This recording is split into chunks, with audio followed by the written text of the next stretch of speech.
Ford didn't just lead the auto industry. It owned 60% of the entire American car market. The Model T was everywhere. Over 15 million were sold. It was the best-selling car in history, a machine that put America on wheels. Ford's assembly line changed the world. In 1913, it slashed assembly time from 12 hours to just 93 minutes. Henry Ford became one of the richest men alive. His personal fortune was estimated at over $1 billion in an era when that was unthinkable. The company's vertical integration was unmatched.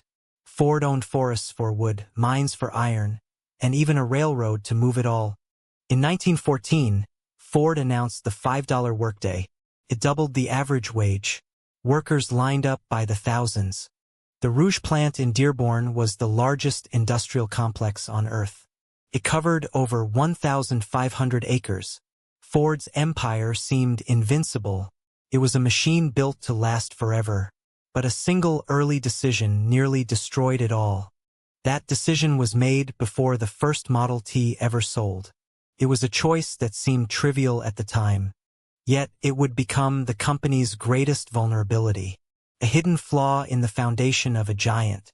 The story of Ford's rise is not just about success. It is a warning about the very decisions that make US great. To understand how Ford nearly fell, we must go back to the beginning, to a tiny startup in 1903. In 1903, Ford Motor Company was just a struggling startup with barely enough cash to survive. Henry Ford had already failed twice before with other car companies, and investors were deeply skeptical. Money was tight.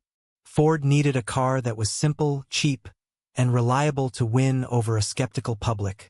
He made a radical bet: focus entirely on one model, the Model T. This was a direct challenge to industry norms. Competitors like General Motors offered multiple models for different buyers.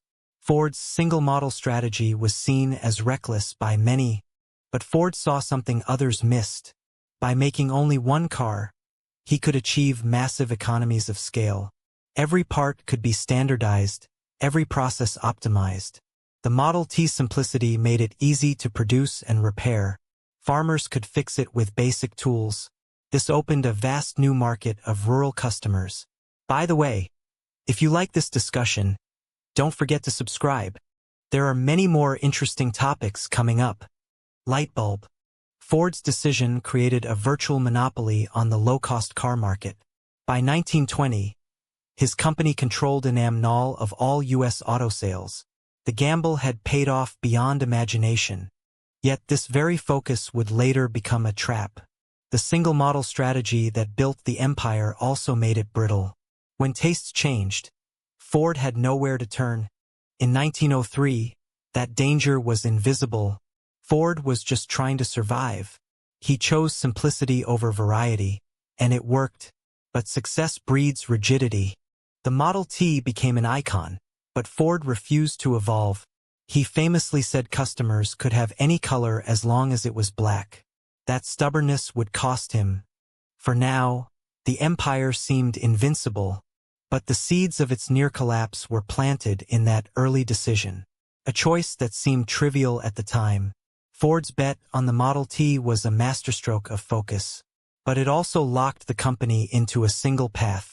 When the road turned, Ford couldn't turn with it. The fateful choice was made. Now, the assembly line would amplify both the triumph and the tragedy. The next chapter would reveal how Ford's greatest innovation became his greatest weakness. Henry Ford's true genius wasn't the Model T itself, but the revolutionary system he built to produce it. In 1913, he introduced the moving assembly line at the Highland Park plant, a gamble that changed manufacturing forever. Before the line, building one Model T took over 12 hours of skilled labor. After, it took just 93 minutes. Unskilled workers could now assemble complex machines by repeating simple tasks. Productivity skyrocketed beyond imagination. Ford slashed production costs so drastically that he could sell the Model T for half the price of competitors. He also shocked the world with the $5 workday, doubling the average wage. Turnover vanished, and the best workers flocked to Ford. Ford's system became the template for modern manufacturing. copied by industries from appliances to aviation. Profits poured in, funding an unprecedented expansion. Ford bought forests for wood, mines for iron, and even a railroad.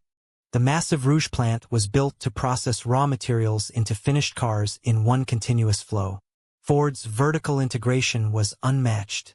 He controlled every step, from rubber plantations in Brazil to glass factories in Michigan.